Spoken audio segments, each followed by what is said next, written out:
I think sometimes it is very hard to watch the NBA right now with the amount of threes, and it's like the bad threes, the bad shots. It's like it's just like the pickup vibe. I feel like there's this vibe around the league this year, at least from what I see online, like with fans and whatnot. People saying there's too much 3-point shooting going on. So, I want to know from a player's perspective, do you feel like there's any truth in that, or do you feel like people are just always trying to find a reason to complain about something, Um, or maybe a bit of both? I think it's a little bit of both. I think it is hard. I think sometimes it is very hard to watch the NBA right now with the amount of threes, and it's like the bad threes, the bad shots. It's like it's just like the pickup vibe where it's like I think a lot of casual basketball fans who are watching have been in the experience of playing pickup at the Y, and you feel like you're just getting a cardio workout in because every time you come across the court, someone jacks a shot, and you got to run back on defense. And so I think I can feel that as a fan. It's like, wow, that's another quick three. And then you go on the other end and it's another quick no pass three. That being said, I think that the skill in the NBA has never been higher. And so I think three is worth more than two, as basic as that sounds. And so I think the analytics would tell you that it's threes are probably better shots. So I think skill is higher. Guys can shoot threes better and further out, and more guys can shoot threes. That's the other thing. I think years ago, not as many guys could shoot threes at the proficiency that guys can now. So I would say, I know that's a little politically correct of an answer, but I would say it's a little bit of both. Yeah. I feel like there's always a reason for fans to, or fans are always freaking out for some reason, but a little bit of truth to it. Okay. Yeah. Steph Curry, speaking of 3-pointers, hit that 4,000 career 3-point mark. I feel like he was already way ahead of the field in the all-time list, but this is still a huge milestone. So could you kind of talk about Steph hitting that milestone and also just his impact on the game of basketball as a whole? Yeah, well, it's Steph's fault. The reason why people are taking so many threes Right. is Steph Curry. I think it's hands down the best shooter of all time, and it's not even close.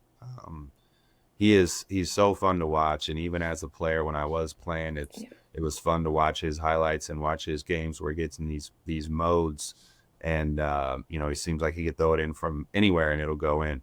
And just I guess the longevity that he's still doing it at his age, and with the way that teams guard him too, he still figures out ways to be effective and to do his thing, and so it's unreal to watch. Greatest shooter of all Yeah. time, not even close. Yeah. Really quick with Boston, the Celtics have had an incredible past few seasons. Obviously, the Cavs are a power in the East this year, but knowing what you know about the Celtics organization, is it hard for you to envision anyone else in the finals, knowing how that team operates in these big games? Yeah, I think they're still the favorites to win in the East. It feels from afar as if they're kind of in cruise control a little bit here. Mm. I think that they will turn it on once the playoffs hit. I think there's something about being in those big moments. Even though last year was the first year they finally broke through and won. But even when I was there, losing in the playoffs, you can't teach those experiences. You just have to go through it. And so to have guys that have been through that, that's invaluable. And I think they'll start to turn it on here. They need to continue to be healthy. They need to get healthy and stay healthy. I think to make another run here, which is a little bit of luck, but I would still say they're the favorites. Yeah.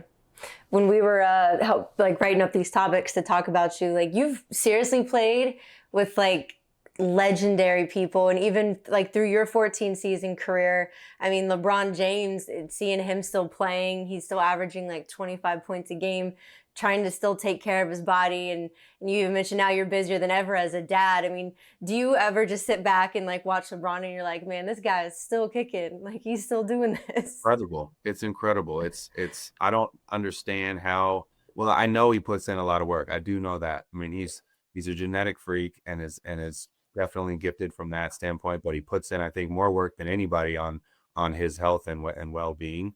For him to be as old as he is and still one of the best players in the NBA, the statistics that he puts up night in and night out, I mean, it's unreal. I think everyone, we have to be grateful and appreciative for what we're witnessing. Yeah.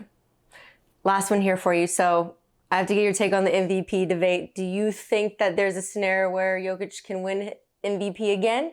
Do you think SGA has it locked down? Who are you feeling right now for MVP? Yeah. I think Jokic has a case for MVP. I think just the numbers that he's able to put up, the efficiency he does it, the 30, 20, and 20. I mean, what he means to the team. I mean, he is playing at an MVP caliber level. That being said, I think SGA is as well, and I think his team's just better. And so I think because of that, I think you got to give that the edge to SGA here.